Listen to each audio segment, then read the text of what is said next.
Did you hear what the cow said to the farmer on a cold winter morning? Thanks for the warm hand. Anyway, it's going to get better, so don't panic on me. I start small. Nice to see all of you. How many of you have never seen me before? This is your first time? Oh, wow, most of you, okay. I keep thinking for sure I'm more famous than that, but, that is the truth. I'm delighted to be here. Been looking forward to it for a long time. And it's nice to be back. I was here not too long ago. It's nice to be invited back. It says something when you're invited back. It doesn't say everything, but it says something. Maybe it says, let's give him one more chance, right? See if he can get it right this time.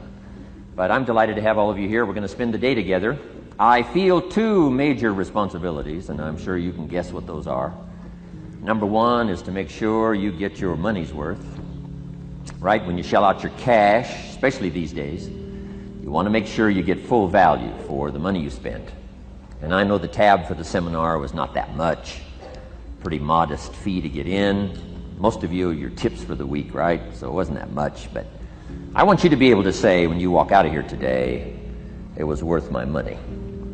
But my biggest responsibility is to make sure you get your time's worth.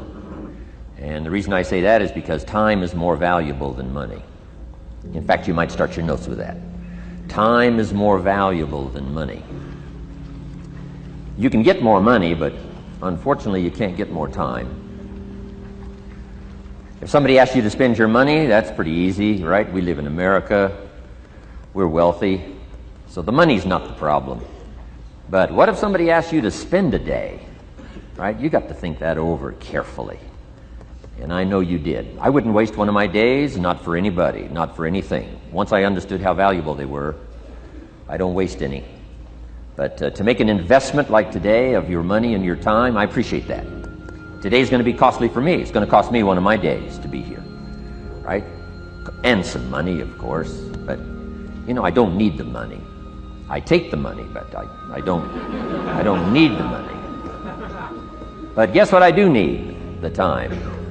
So I'm here not to just joke with you. I'm here not to just tell some funny stories and give a performance and walk away.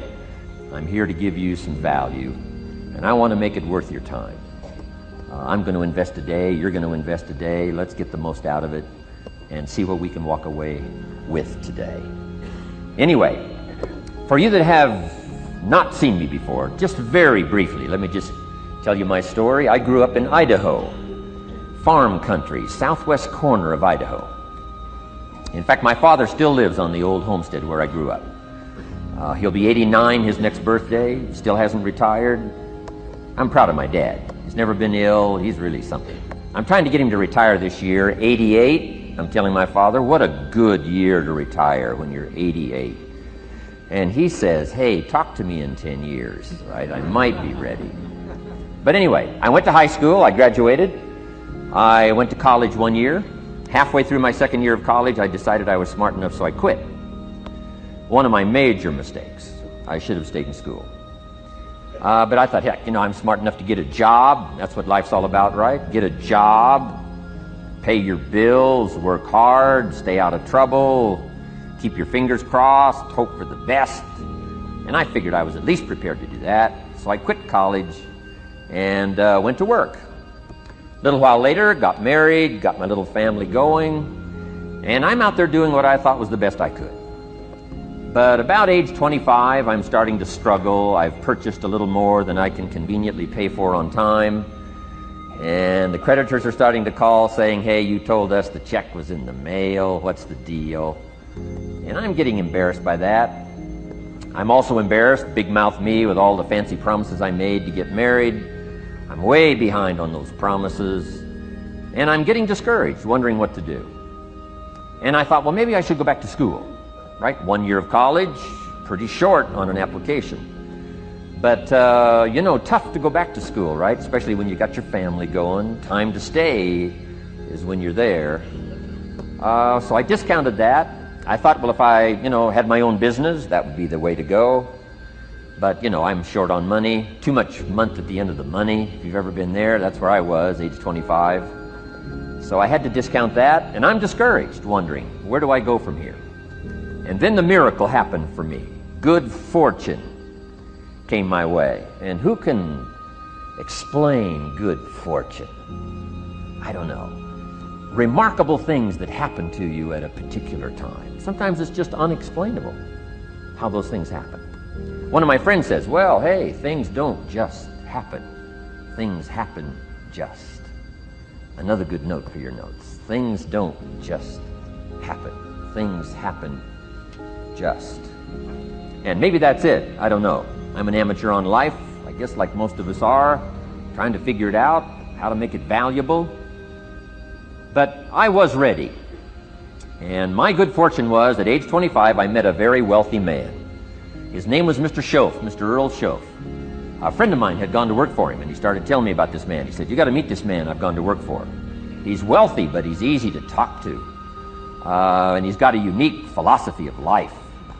And the more he kept talking about this man, I thought, well, I've got to meet this man. So sure enough, shortly after that, I had a chance to meet this remarkable wealthy man, and I was impressed. He was wealthy. Sure enough, he was easy to talk to. I was so intrigued, within a few minutes, I said to myself, if I could be like him, farm boy from Idaho, if I could be like him, I'd give anything.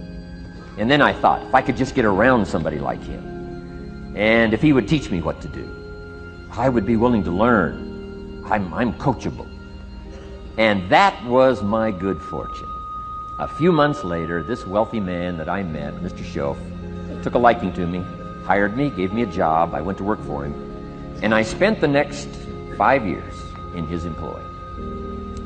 And then, unfortunately, he died at the end of that period, at age 49. His last 5 years, but the first 5 years of my new life, I got to spend with this remarkable man, and my dream came true. He coached me, he taught me. He taught me the books to read. He taught me the disciplines. He taught me the changes to make in my language and personality. And the things he shared with me during that 5 years literally changed my life, turned my life around, changed my income, changed my bank account, changed my future, changed everything. I've never been the same since that unique experience. And I wish he was still alive today, Mr. Schoaf. I'm sure if he was alive today, especially after this seminar, Idaho Farm Boy makes it to Dallas-Fort Worth, full house, standing room only. Pretty awesome, I'm sure. If he was alive, I'd be calling him today saying, you won't believe what's happening to me. I've had a chance now to share with other people what you shared with me. But anyway, how I got here. 30 plus years ago, I was living in Beverly Hills, California. And one day, a friend of mine, businessman friend, said, Jim, I'd like to have you come and share your story with my service club that I belong to, the Rotary Club. He said, I know your story, Idaho Farm Boy makes it to Beverly Hills. But he said, I think my club members would love to hear your story. He said, if I arranged one of our breakfast meetings, would you come tell your story? Just share a few thoughts. I said, okay. So I agreed to go give this breakfast talk. And guess what? They liked it. And my telephone rang. I got another call saying, we heard you've given your story and shared some ideas. Would you come talk to our club? First thing I know, I'm starting to devote a piece of my business time to giving these talks. And then one day, a businessman who'd heard my talk, I think 2 or 3 times, approached me and said, would you come and share that story and some thoughts with my management and salespeople? So I got this little company going. And he said, if you'd come tell your story to my organization, he said, I'd be happy to pay you. And I thought, wow, wouldn't that be something? So I agreed to go do it, and I got paid. Little did I know, another fortune was waiting for me to translate my ideas into talks and speeches and seminars. Now I've written some books. It's on cassette tape. Now I get to travel around the world. Last year I was in Japan and Israel, Spain, Mexico, Australia, New Zealand, France, Germany, Canada, and now Dallas-Fort Worth. So. Idaho Farm Boy gets to travel around the world and share his story, and here I am today. Anyway, it's almost too much for me to comprehend. From where I started, raised in obscurity,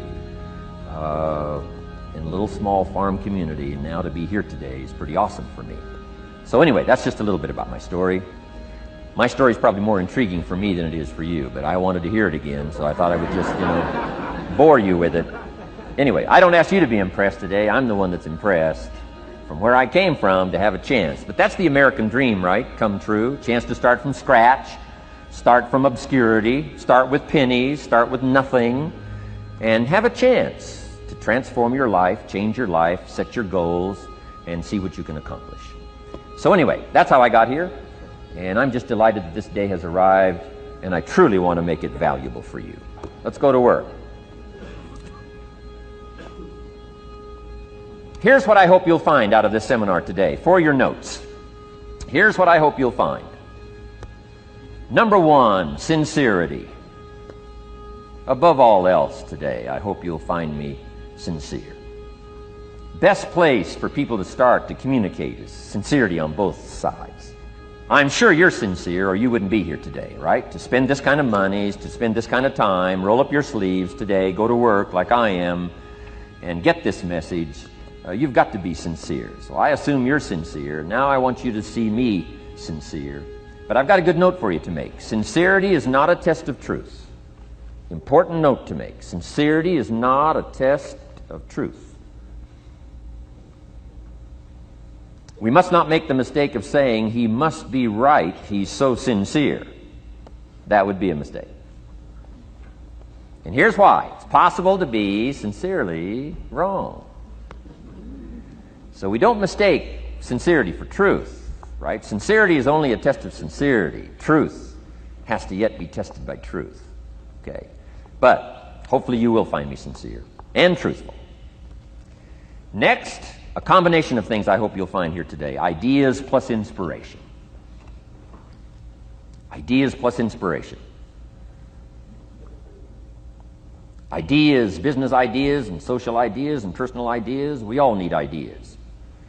Right? How to have a good day ideas, how to have a good year ideas, how to have your best year ever ideas, good health ideas, personal relationship ideas, how to deal with your family ideas, sales management ideas, financial freedom for the future ideas. We all need good ideas. So today, I hope you gather up by notes and by what you can remember a lot of ideas. I want to share as many with you as I possibly can in the time constraints we have. Today's going to go very rapidly. I used to think a day like this was a long day. Found out it's a pretty short day. But I'm going to go as fast as I can, share with you as many ideas as I possibly can. And here's why. Ideas can be life-changing.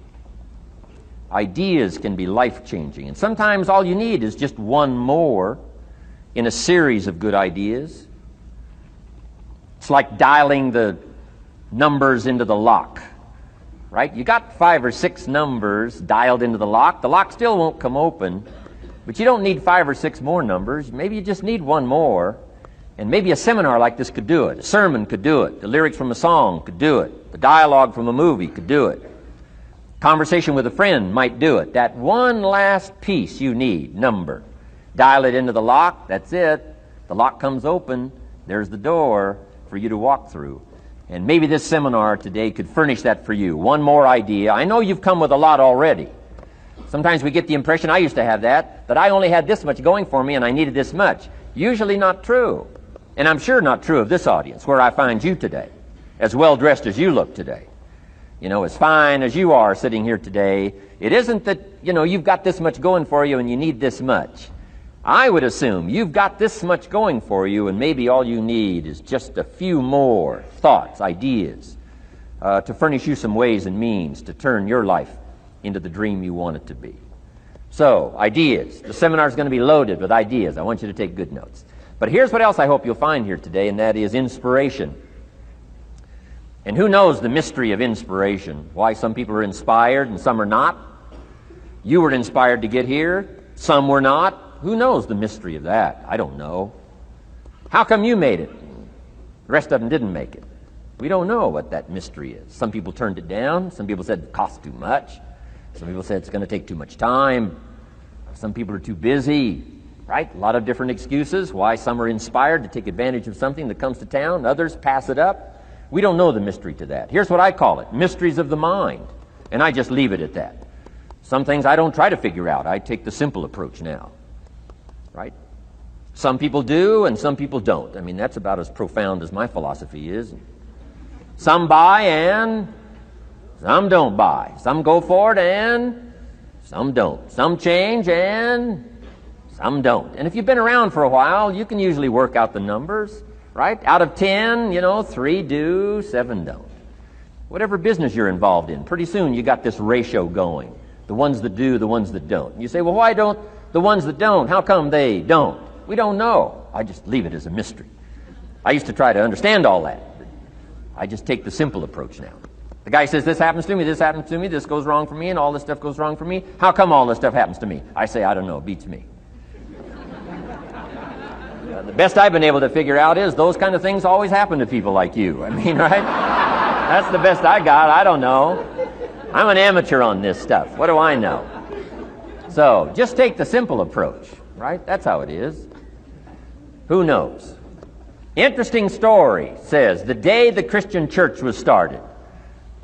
Now, I'm an amateur on the Bible, but best account I can remember, the day the Christian church was started, a magnificent sermon was preached. Great presentation. And if you're a student at all of good communication, it was one of the classic presentations of all times. The sermon, the first day the Christian church was started. And it said this sermon, this presentation was given to a multitude, meaning a lot of people. But it was interesting, as the account gives us, the record, it says, when the sermon was finished, there was a variety of reaction to the same sermon. Isn't that fascinating? I find it fascinating. It said some that heard this presentation were perplexed. And I read the presentation, sounded pretty straightforward to me. Said, why would somebody be perplexed with a good, sincere, straightforward presentation? Best answer I've got. They are the perplexed. I mean, what other explanation is there? It doesn't matter who's preaching.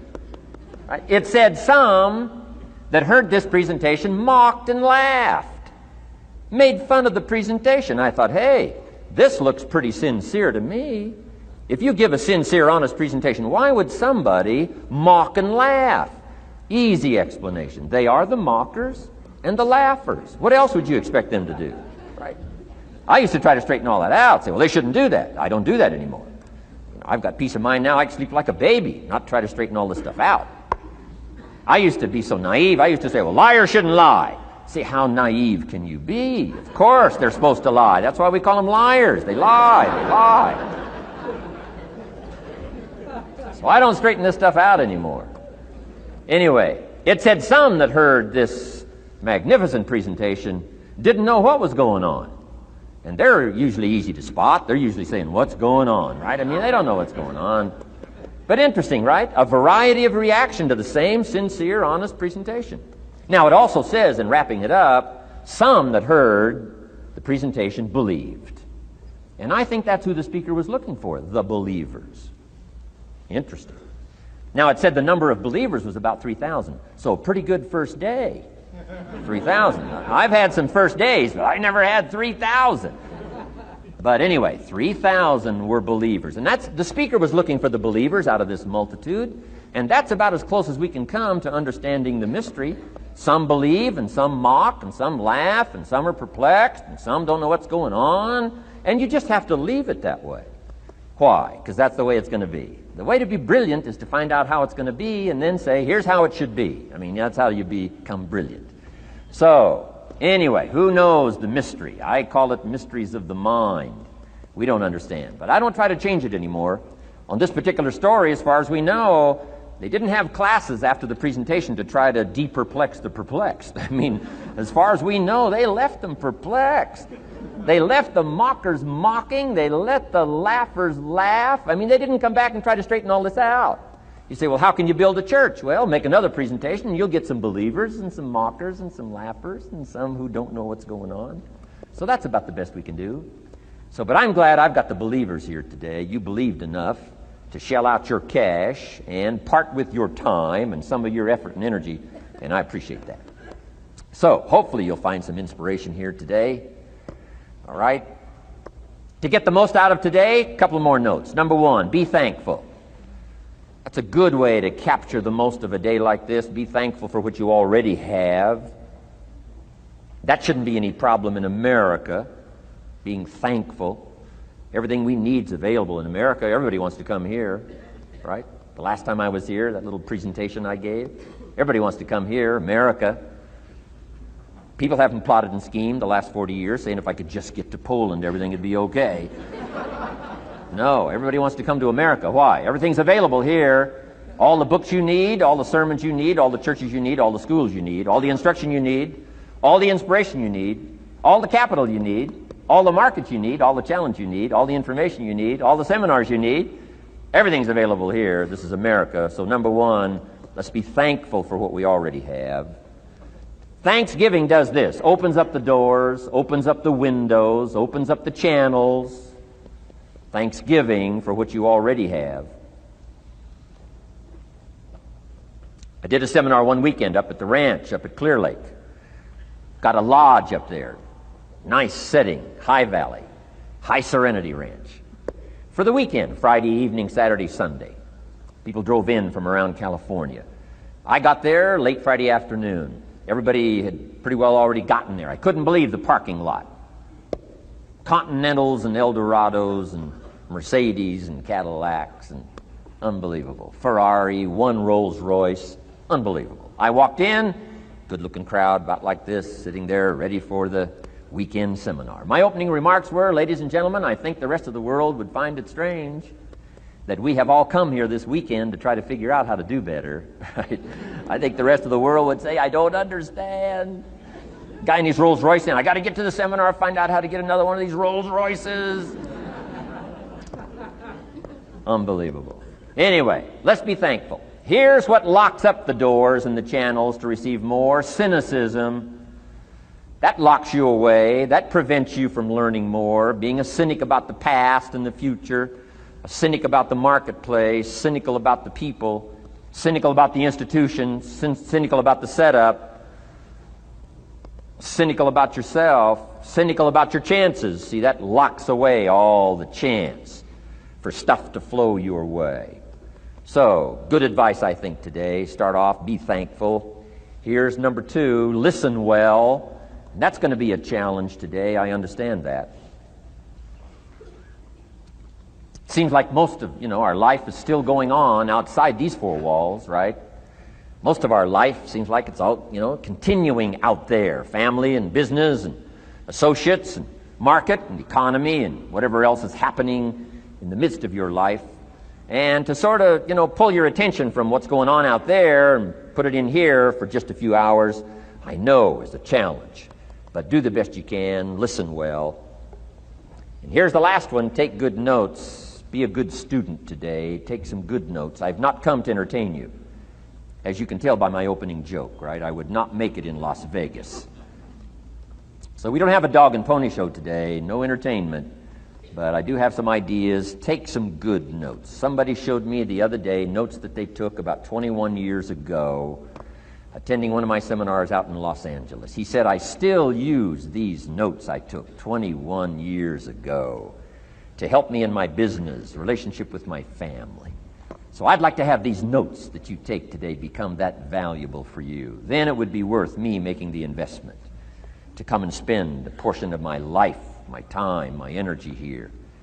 And I want this investment I'm making here today to pay off. And one of the ways it can pay off for me is for you to take good notes and then go away and use whatever makes sense. Because what I feast on coming back around is the stories out of this audience today. Sure enough, 6 weeks from now, 6 months from now, 6 years from now, somebody's going to, by phone, by letter, by personal contact, walk up to me and say, the things you shared that day got me thinking.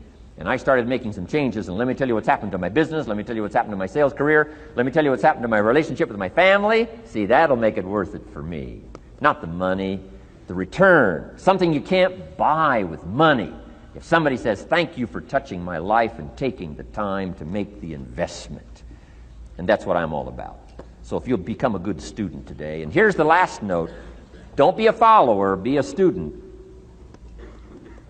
You'll be happy to know today we haven't come seeking disciples.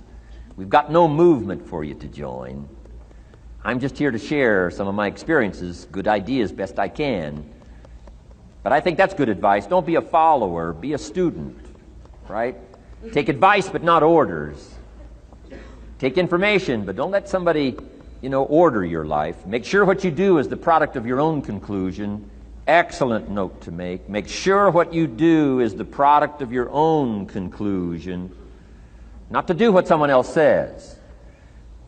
Take what someone else says, process it, think about it, ponder it. If it makes you wonder, if it makes you think, then it's valuable. Then when you go take action, make sure that the action is not what somebody told you to do. Make sure the action is the product of your own conclusion. If you'll follow just a little bit of those simple guidelines, I'm telling you, the learning process can be speedy, swift, powerful. Your learning curve can go up, and then applying it to your business, your life, your family, conversations, equities of all kinds. You'll find some progress like I did that first 5 years when I met a teacher willing to share with me, turn my life around. Progress I couldn't believe happened for me. Okay, let's get started. I want to review, I was here last time and we talked about the 5 major pieces to the life puzzle.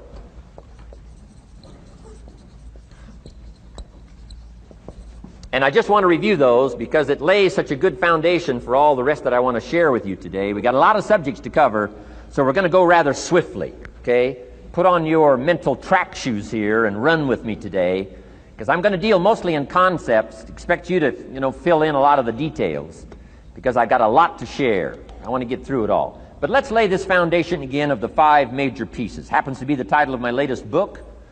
But I think it is so valuable in laying a foundation. It's some of the things I learned between ages 25 and 30. The teacher who taught me so well. He dealt in these fundamentals, we call these. Fundamentals. We call these basics. Basics for sports, fundamentals for sports, fundamentals for your business, fundamentals for the way you deal with your family, a few simple things. Few basic things that if you practice every day can make all the difference in the world, how it works out. I boiled it down to 5 major pieces to the life puzzle. Let's just review those. Number 1 is philosophy. Philosophy, as I taught the last time I was here, philosophy, in my personal opinion, is the major determining factor in how your life works out. Philosophy, the major determining factor in how your life works out. Philosophy. To form our philosophy, you got to think. You got to use your mind. You got to process ideas. And this whole process over a lifetime, starting way back here when we were children, schools that we've attended, our parents, our experiences, all this stuff that we've processed by the thinking process helps to develop our philosophy. And in my opinion, each person's personal philosophy is the major factor in how your life works out. Here's what I called it in that last presentation when I was here. It's called the set of the sail. Each person's personal philosophy is like the set of the sail. Now, I used to think it was circumstances that ordered my life. If someone would have asked me at age 25, Mr. Rohn, how come you're not doing well? Pennies in your pocket, creditors calling, nothing in the bank, behind on your promises to your family, you live in America, 25 years old, got a beautiful family, every reason to do well, and things are not going that well for you. What is wrong here? It would not have occurred to me to blame my philosophy. It would not have occurred to me. Saying, well, I got this lousy philosophy, and that's how come I got pennies in my pocket and nothing in the bank, and things aren't working well. That would not have occurred to me. I found it much easier to blame the government. Much easier to blame the tax problem. I used to say taxes are too high. Top tax rate when I first started paying taxes, 91%. Back then, when your income reached a certain level, all your income over that, 91%. So I used to say that's too high. Now the top tax rate's about 33%. But people are still saying what? Taxes are too. See, but you can't use that anymore. If it's gone from 91 to 33, how could it be too high? Come on. I threw all that old excuse stuff away. Some people found it, though, and they're using it these days. My old list. I used to blame the traffic, the weather, used to blame circumstances, right? People say I'm too tall, I'm too short, I'm too old, I was raised in obscurity, raised on a farm, parents of modest means, all the stuff. If you were to ask me, how come you find yourself here, Mr. Rohn, age 25, living in America, land of abundance and opportunity, pennies, zero in the bank, not doing well, creditors calling, it would not have occurred to me to blame my philosophy. I found it easier to blame the company policy. I used to say, if this is all they pay, how do they expect you to do well? So I figured that, my future was going to be tied to what everybody else was arranging, the economy and, interest rates. I used to say things cost too much. That was my whole explanation, not my philosophy, until my teacher taught me better that this is where the problem was, my own personal philosophy. Here's what's exciting about each person's personal philosophy. That's what makes us different than dogs and animals and birds and cats and spiders and alligators. That's what makes us different than all of the life forms. The ability to think, the ability to use your mind, the ability to process ideas, and not just operate by instinct. In the winter, I'm telling you, the goose can only fly south. What if south doesn't look too good? Tough luck. It can only fly south. But see, human beings are not like a goose, can only fly south. I mean, you can turn around, go north, you can go east, you can go west, you can order the entire process of your own life. And we do that by the way we think. We do that by exercising our mind. We do that by processing ideas and come up with a better philosophy, a better strategy for our life, goals for the future, okay? Plans to achieve those goals. All this comes from developing our philosophy. Philosophy helps us to process what's available. Well, when we get here, we got seed, and we got soil, and we got some rain, and we've got some what? Sunshine, and we've got some seasons, and what? The miracle of life. Now, the key is, what do you do with all this stuff? How do you turn all this stuff that's available here into equity and promise and lifestyle and dreams and future possibilities? All of this that's possible now with human beings, how do you take all this stuff and turn it into this equities and values? Well, it starts with philosophy. What is the seed? What is the soil? What is the sunshine? What is the rain? Is it possible to take some of each of all the stuff that's available and turn it into food and turn it into value and turn it into nourishment and turn it into something spectacular and unique that no other life form can do? And the answer is yes. But you cannot deal with all this stuff and what to do with it unless you start refining your philosophy. Think, use your mind, come up with ideas, and strengthen your philosophy. So the seed and the soil and the rain and the sunshine, this is called, the economy and the banks and the money and the schools and everything that's available out there, processing information, what to do with all that, and turn it into equity and value. That is the major challenge of life, my personal opinion. So each person's personal philosophy now is going to determine what you're going to do with seed and soil and sunshine and rain and miracle, the change of seasons. That's it. My personal opinion. Each person's personal philosophy is like the set of the sail. That's what this seminar is for today. Help you to trim a better sail. You don't need a better economy. You don't need better seed and soil. In fact, when it comes to seed and soil and rain and sunshine and seasons and the miracle of life, that's all you got. Now, what if you blame this stuff? Then you're blaming all you got. If you blame the economy, and you blame the schools, and you blame the teachers, and you blame the sermons and the preachers, and you blame, the marketplace, and you blame the company and company policy, what else is there?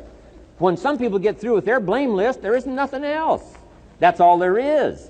And if you blame the only thing you've got to work with, I'm telling you, it's called mistake colossal. In not understanding that that's all you've got to work with. And if this is all you've got to work with, then you don't change the seed, and you don't change the soil, and you don't change the rain, and you don't change the sunshine, you don't change the seasons. Right? Guy says, I'll take 3 springs, 4 summers, 9 falls, no winters. No! You can't fool with this stuff. You got to take it like it comes. Then what do you change to make your life work well? You got to start with your philosophy. Guess what I had to do at age 25 in order to change my own future? I had to change my mind. I had to change my thinking. I had to change my philosophy. I was messed up on what was causing my problem.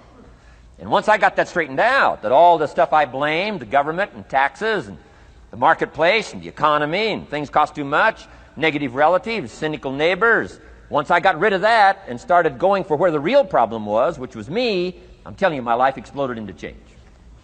My bank account changed immediately. My income changed immediately. My whole life took on a whole new look and color immediately. And the early results I got from making these philosophical changes tasted so good, I've never stopped the process from that day until this. And I'm telling you, with a little consideration of the refinement of your sail, by setting a better sail, refining your philosophy, your whole life can start to change from today on. You don't have to wait till tomorrow. You don't have to wait till next month. You don't have to wait till spring. You don't have to wait till 93. You can start this whole process immediately. I recommend it. Now, some people do so little thinking, they don't even have their sail up. I mean, you can imagine where they're going to wind up at the end of this week, at the end of this month, at the end of this year. Now's the chance to change, process all this information. So number one is philosophy. Okay. And we dealt with all that, where we get ideas from personal experience, from other people's experiences. I don't want to get into all those details because we covered that the last time I was here. But philosophy, that's number one, my personal opinion. Each person's personal philosophy. Here's the definition of success and failure. Just make this note. Here's failure. A few errors in judgment, repeated every day.